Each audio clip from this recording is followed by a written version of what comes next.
Hello, my name is Tyler Tipton with Springdale Tractor. I'm here to go over the M7060 cab.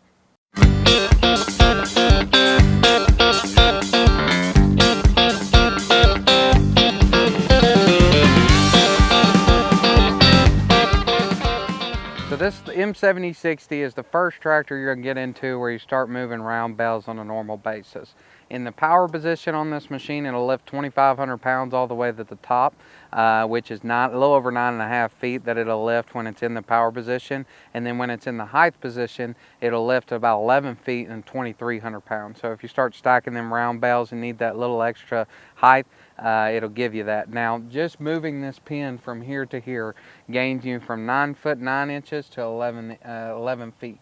So that little bit, and it'll gain you 200 pounds by putting it in the power position as opposed to the height position. So huge difference by just a little bit of change there. Very simple to do. You just get the pressure off of it by putting the loader on the ground, and then you can switch that pin right over. Now, you could get this in an 8-speed or a 12-speed, and you can get the industrial tire, which is R4, which is what this is, or you can get an ag tire, which is R1 tire, where you get a little bit more tread. Now, the benefit to the industrial tire over the ag tires, you get a little bit wider stance, a little bit more stability. So if you're doing a bunch of loader work or doing a bunch of lifting bales or something along that, you're going to get a little bit more stability out of this. As to where the ag tire, the benefit to it is you got a little bit more tread bite. So if you're getting a little bit muddier areas or anything like that, that's going to be a better tire for you. So the 7060 cab is a very simple cab. It's a pretty square, old school type of cab. It's a hydraulic shuttle shift. Once you get past the MX series, you start going to the shuttle shift, but it is a hydraulic one, so you don't have to be at a complete stop to be able to switch directions, which is really nice whenever you're doing loader work. You can just flip that forward and reverse without having to press your clutch in. Now, the particular one we're looking at is a 12-speed, 6 speeds low, 6 speeds high.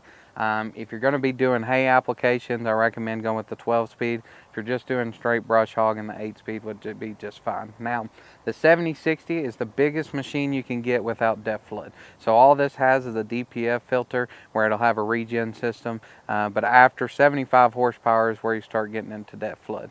Now, you'll see the cab here. It's pretty simple design, nice seat into it. Your remotes, your 3-point, are all right there on the right hand side, and then as far in your loader joystick as well. And what's nice about this being a Kubota loader is the control valve. It'll allow you to lift and curl and dump all at the same time, or if you got a pallet, you could keep that thing pretty level as you go up. Very easy to do. So on the 7060, it comes with one rear remote with a self-canceling detent valve, which basically means it's going to self-cancel. It's not going to stay in a continuous flow. It's only going to open whenever you open that valve. You can stack up to 3 remotes on this. You can do flow or self-canceling detent, but factory it's going to come with one.